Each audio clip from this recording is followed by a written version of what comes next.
ये है SARS-CoV-2। ये कोरोना वायरस के परिवार का एक वायरस है। इसका नाम इसकी सतह पर ताज जैसी कीलों को देखते हुए रखा गया है। SARS-CoV-2 से कोविड-19 बीमारी हो सकती है, जिसका मतलब है कोरोना वायरस 2019। ये एक फैलने वाला वायरल संक्रमण है जो मुख्य रूप से हमारे गले और फेफड़ों को प्रभावित करता है। जब आप कोरोना वायरस के संपर्क में आते हैं तो आपके शरीर में क्या होता है? आखिर कैसे आपके शरीर में निमोनिया पनपने लगता है? और अगर कोई टीका होता तो वो कैसे काम करता?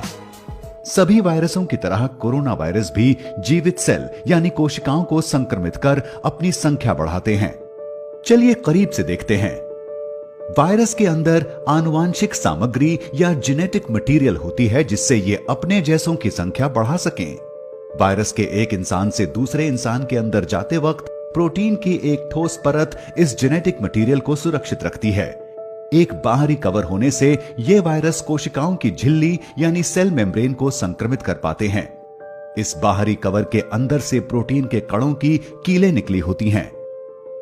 कोरोना वायरस के लिए ये कीलें यहां दिख रही कीलों से कहीं ज्यादा बड़ी होती हैं।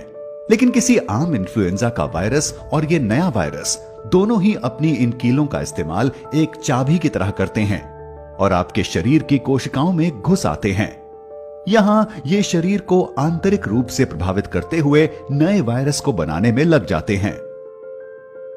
जब एक संक्रमित व्यक्ति बात करता है, खांसता है या छींकता है तो वायरस की छोटी बूंदें आपके मुंह या नाक से होते हुए आपके फेफड़ों में जा सकती हैं। एक बार आपके शरीर में आने पर यह वायरस आपके गले, नाक और फेफड़ों की कोशिकाओं के संपर्क में आ जाएगा। वायरस की सतह की एक कील आपकी स्वस्थ सेल मेम्ब्रेन में किसी ताले पर चाबी जैसा रोल अदा करेगी। इससे वायरस आपके सेल में घुस आएगा। एक आम फ्लू वायरस आपके सेल की बाहरी परत से एक कवच बनाकर आपके सेल के केंद्र या न्यूक्लियस में जाता है, जो कि सबसे अहम हिस्सा होता है। इसके बाद वायरल कवच और मेम्ब्रेन मिल जाते हैं और सेल के न्यूक्लियस में प्रवेश कर लेते हैं। वहीं दूसरी तरफ कोरोना वायरस को किसी होस्ट सेल के न्यूक्लियस में प्रवेश करने की जरूरत नहीं होती। ये सीधे होस्ट सेल के राइबोसोम नाम के हिस्सों तक जा सकते हैं। राइबोसोम वायरस की जेनेटिक सूचना का इस्तेमाल करते हुए वायरल प्रोटीन बनाते हैं, जैसे कि वायरस की सतह पर रहने वाले कील। इसके बाद सेल के अंदर मौजूद एक पैकेजिंग आकृति इन कीलों को वेसिकल्स में ले जाती है, जो कि सेल की बाहरी परत यानी मेम्ब्रेन से मिल जाते हैं। वो सभी हिस्से जिनकी जरूरत एक नया वायरस बनाने के लिए होती है, वो आपकी सेल मेम्ब्रेन के ठीक नीचे इकट्ठे हो जाते हैं। फिर एक नया वायरस सेल मेम्ब्रेन से अलग होते हुए जन्म लेने लगता है। अब जब ये वायरस आपके शरीर में फैल रहा होता है तो कैसे आपको निमोनिया के लक्षण महसूस होने लगते हैं? इसके लिए हमें आपके फेफड़ों को देखना होगा। हमारे दोनों फेफड़ों में अलग अलग सेक्शंस होते हैं जिन्हें लोब कहा जा सकता है। आमतौर पर जब आप सांस लेते हैं तो हवा आपकी सांस की नली में आराम से घुसती है, जहां से ये बड़ी नलियों या ब्रोंकाई में जाती है और फिर पतली नलियों या ब्रोंकियोल्स में जाकर छोटी थैली जैसे आकार की एल्वियोलाई में जाती हैं। आपकी सांस का रास्ता और ये थैलियां लचीली होती हैं। जब आप सांस अंदर लेते हैं तो ये छोटे गुब्बारे की तरह फूलती हैं और जब आप सांस छोड़ते हैं तो ये पिचकती हैं।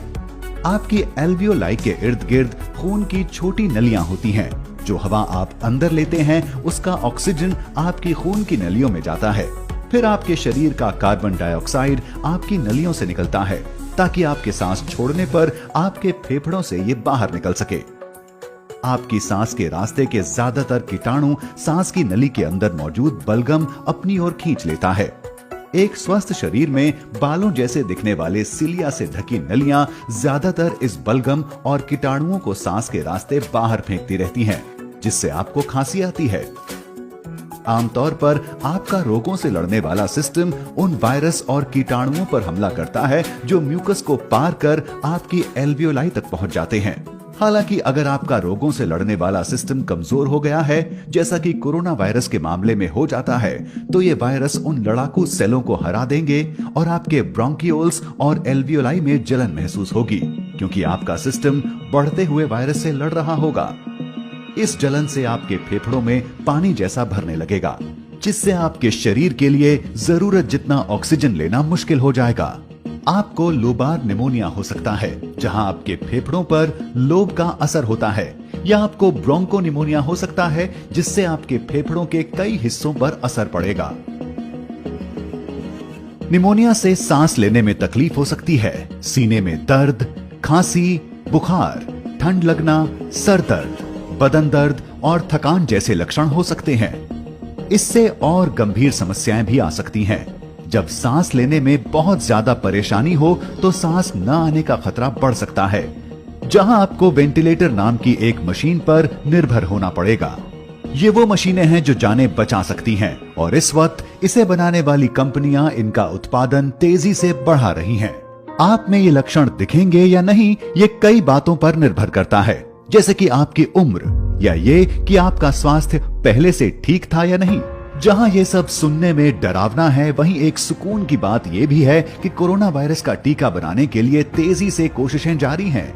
दूसरे कोरोना वायरस पर शोध से कई जानकार ये मानते हैं कि वो लोग जो SARS-CoV-2 के संक्रमण से ठीक हो चुके हैं, वो दोबारा संक्रमण से सुरक्षित हो सकते हैं। लेकिन ये धारणा बनाने के लिए सबूतों की जरूरत होगी, और शोध से ऐसा नहीं दिखाई देता।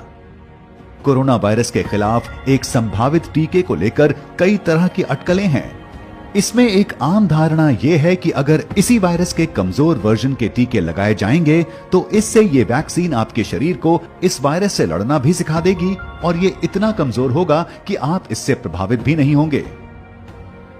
कुछ ही हफ्तों में रोगों से लड़ने वाले आपके सिस्टम में मौजूद सेल एंटीबॉडी बना लेंगे, जो कि कोरोना वायरस या इनके कीलों के आकार वाले प्रोटीन से लड़ने में कारगर होंगे। ये एंटीबॉडी वायरस से जुड़ जाएंगे और वायरस को आपके सेल से जुड़ने नहीं देंगे।